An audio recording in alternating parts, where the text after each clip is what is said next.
For an entire generation, people have experienced Star Wars the only way it's been possible, on the TV screen. But if you've only seen it this way, you haven't seen it at all. This is the podcast you're looking for. We've been waiting for you. Welcome to Coffee with Kenobi.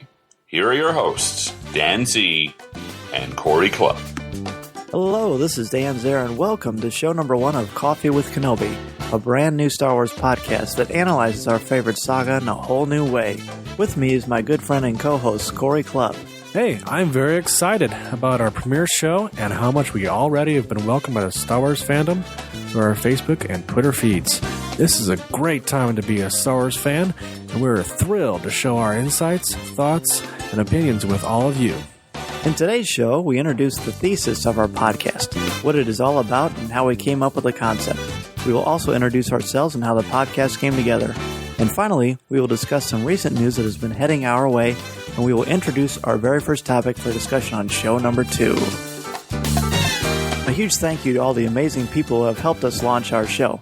We really have to thank Ed Dallista and the amazing IndieCast for mentoring and guiding us every step of the way, as well as Mike Pilot and the Grateful of Sith podcast. If you aren't listening to either of these shows right now, you really are missing out. We'd also like to thank our wives, Deanna and Holly. This show is affectionately dedicated to them for their everlasting patience and support. And now, let's see what's brewing the Star Wars universe this week.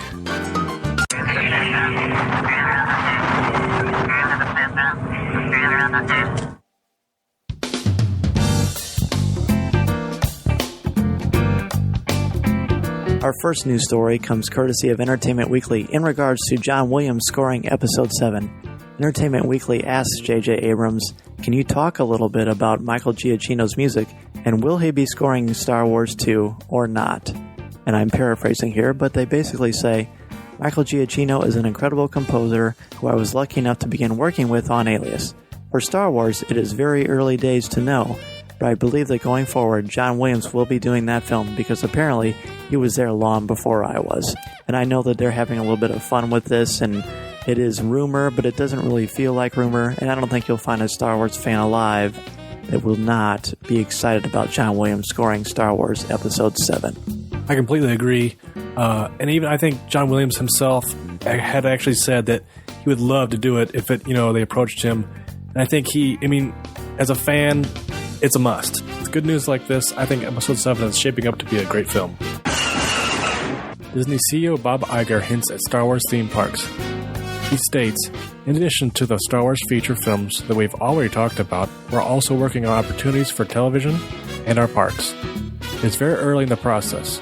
We'll announce details as these developments evolve. Well, this is great news. As some of you know, I used to work at Disney World, so anytime I hear anything involving Disney World and Star Wars, I get really, really excited. So I hope that something comes with this more than just rumor and speculation. Dan, I can actually see it right now. A cantina-themed restaurant, all kinds of blue milk and whatnot. So, excellent idea, and we'll see what happens. News of possible spin-off titles centered around Han Solo and Boba Fett broke not long after it was revealed that a new trilogy was in the works. Here's J.J. Abrams' exact words regarding potential spin-offs at this point. We are focusing right now on making Episode 7, because this movie feels like this is the one that has to work for everything else to work. There are discussions about what would happen later after Episode 7 and how to make this thing tell that story. You can't look at it in a binary way. It's obviously part of something much greater. Talk about those offshoot films, that's something you have to talk about with Kathleen Kennedy. Star Wars Episode 7 is due to begin production early next year and is scheduled for release in May of 2015.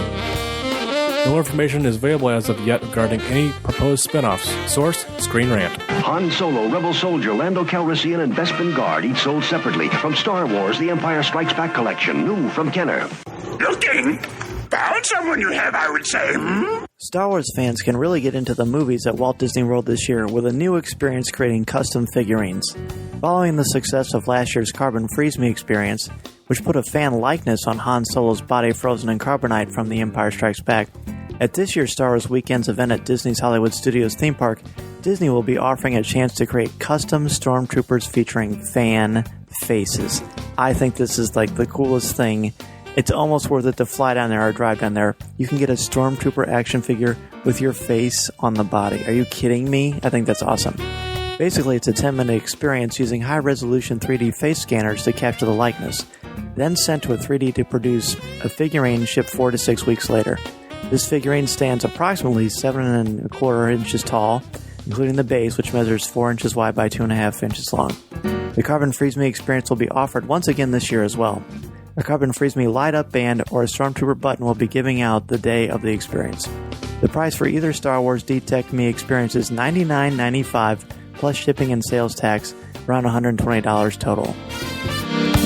To book either experience, call 407-WDW-TECH. That's 407-939-8324. Availability is only during Star Wars Weekends 2013. That's May the 17th to the 19th, May 24th to the 26th, May 31st to June 2nd, and June 7th to June 9th. And this is all courtesy of InsideTheMagic.net.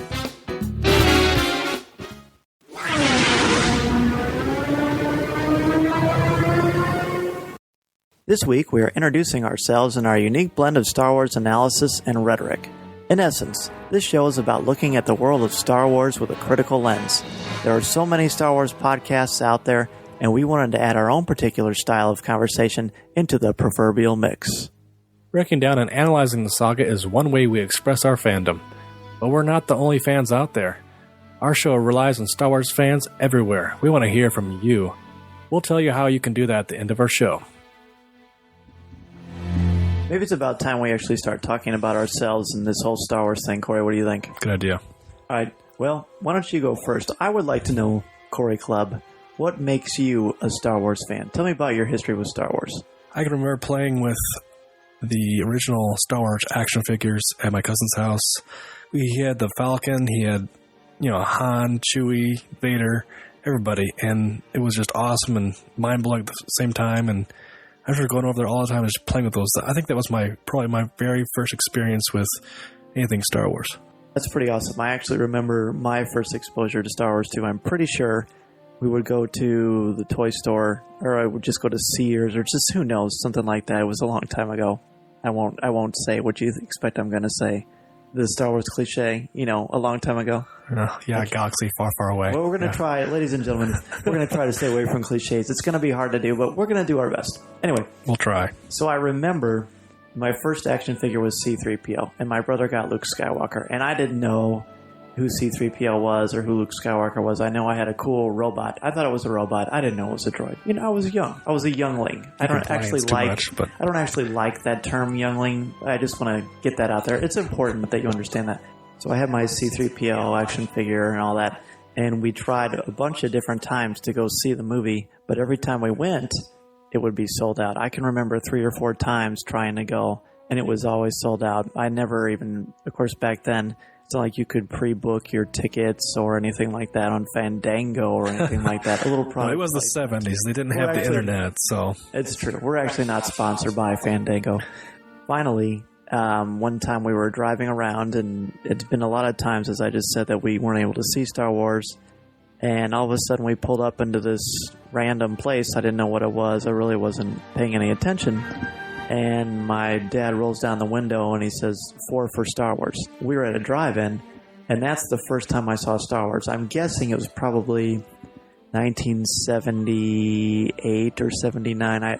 I just have a feeling because I was 5 or 6 years old at the time. So then it started, and I just remember having my mouth wide open and just staring at the screen, completely mesmerized, and everybody tells the same story when they first see Star Wars and they see A New Hope. They're just completely blown away, and I was hooked.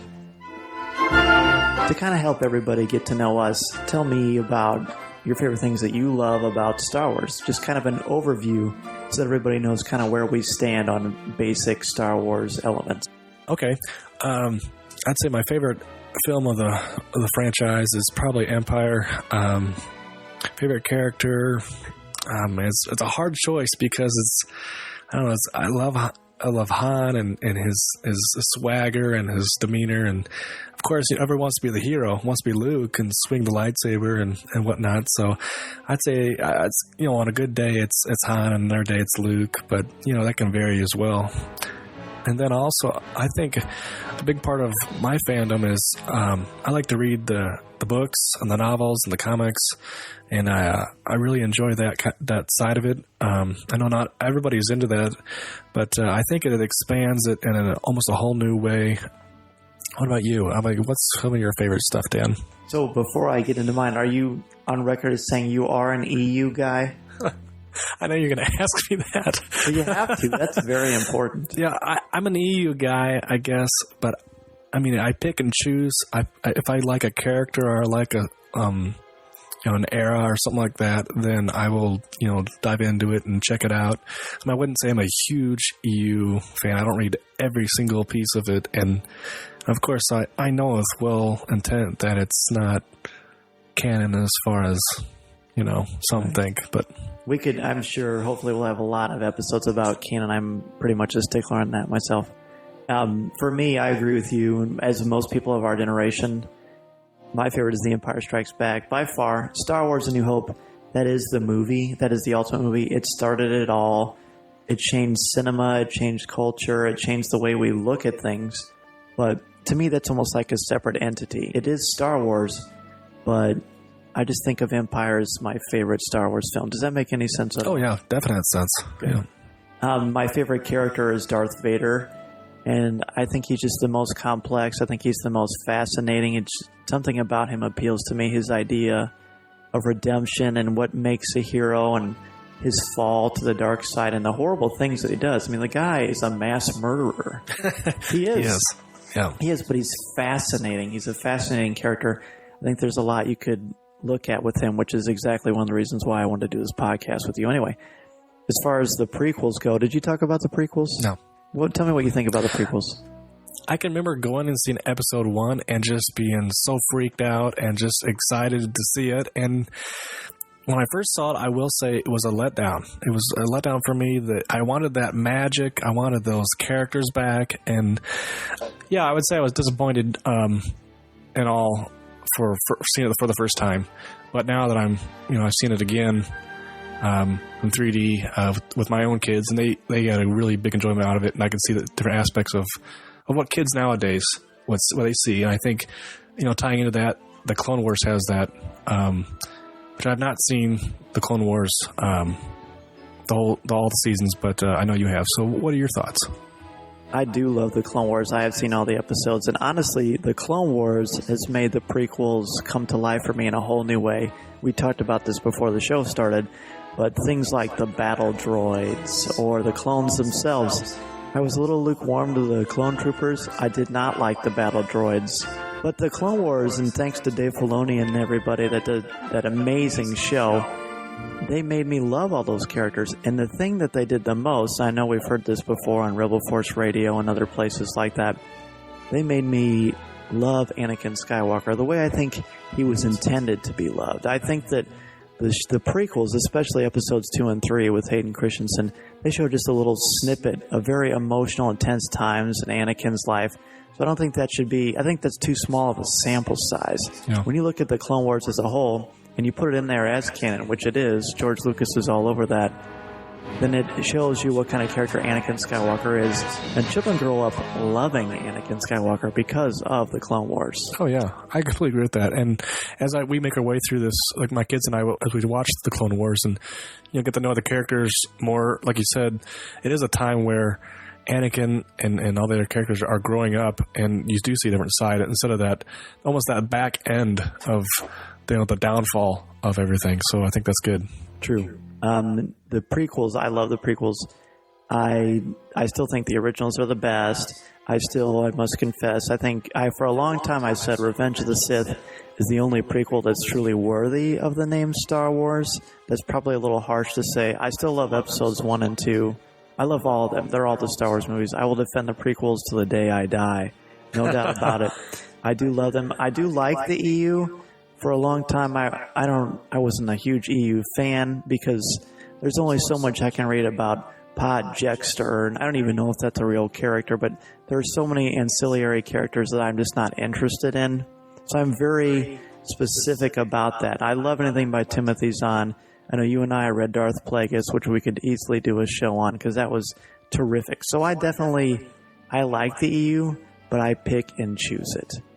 I agree with that. But as you said about all the characters and stuff, I mean, there's such an expansion on them. And I think if you are a fan where, you do like those side characters and you do like all that stuff, you can go out and you can find the more material on that and read up on them, find their backstory, find their side story, and let them kind of take the center light. And I think that's cool. I think it's a cool way to, expand the universe, and with it goes along with video games and all the role-playing games and the card games, anything that goes with that. I think you can really dive into that, and I'm a big fan of the EU. I like it. I don't do all that stuff, but I do, like I said, I can pick and choose what I want to do, and I do that, so I think it's a good thing. And this is probably a good time to mention how Corey and I know each other. To be technically honest, Corey is my nephew, and he's my nephew by marriage. I married Deanna, who is Corey's aunt, and at a family gathering, I don't even remember what it was. Oh, it was Christmas.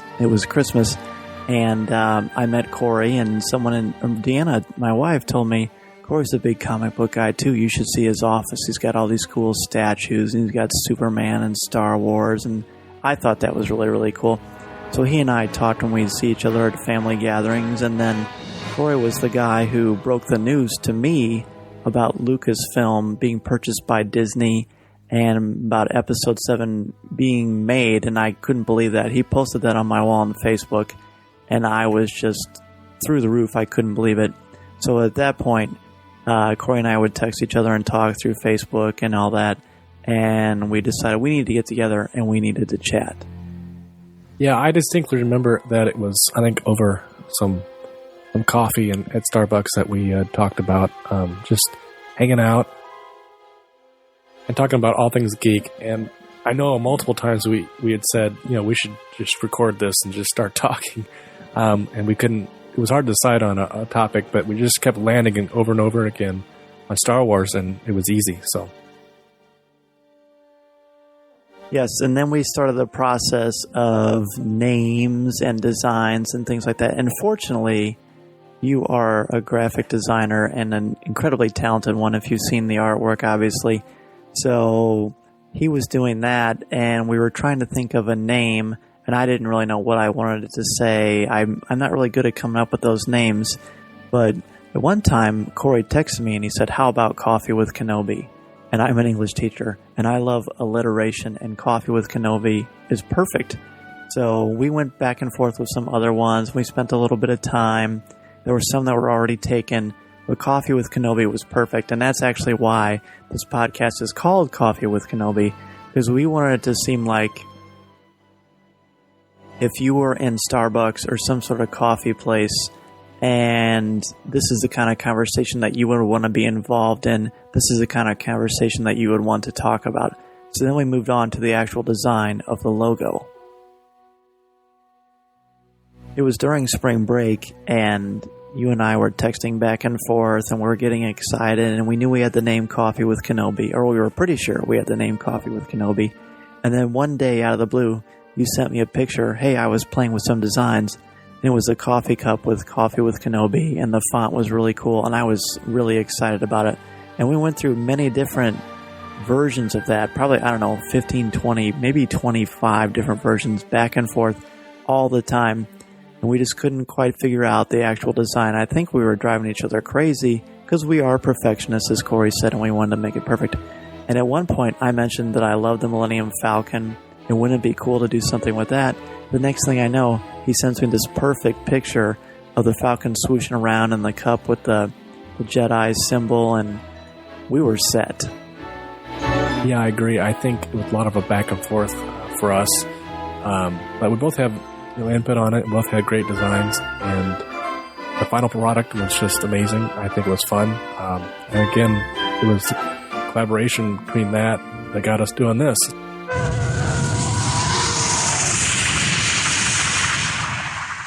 At the end of each show, we will introduce a concept, question, or idea we want to analyze our next show. We will present the question and allow for approximately 2 weeks of online debate and insights from our fans via Facebook, Twitter, and email. We will address the responses and read the comments on the next show.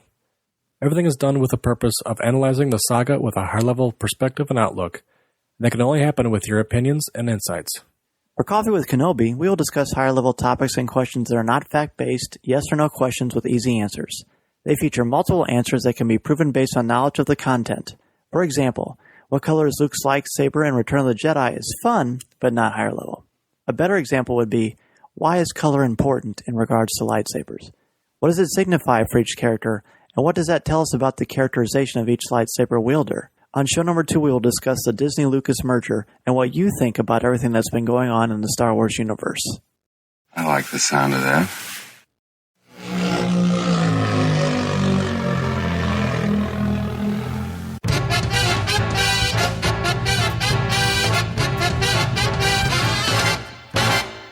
If you would like to respond to our question of the show, have a comment, or just want to say hello, send us an email at feedback@coffeewithkenobi.com. Or if you have a specific question or comment for either of us individually, email us at danz@coffeewithkenobi.com or coryc@coffeewithkenobi.com. Or visit us at coffeewithkenobi.com and click on the comments section. If you enjoy the show, please write a review on iTunes. You can also like the show on Facebook at facebook.com/coffeewithkenobi, as well as keep up to date at our Twitter feed at twitter.com/coffeewithkenobi. That's it for show number 1 of Coffee with Kenobi. Thanks to everyone who contributed to this week's show, and to all of you out there who listen to our show. A special thank you to all of our friends on Facebook and Twitter who have been supporting us these past few weeks, and keep on spreading the word. This is the podcast you're looking for.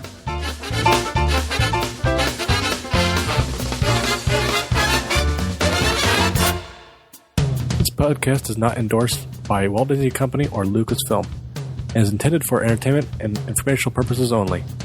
The original Star Wars website can be found at www.starwars.com. Star Wars, all names and sounds and all other Star Wars related items are registered trademarks and or copyrights of Disney and their respective trademarks and copyright holders. Coffee with Kenobi, unless otherwise indicated. There's no one here. Move along. Move along.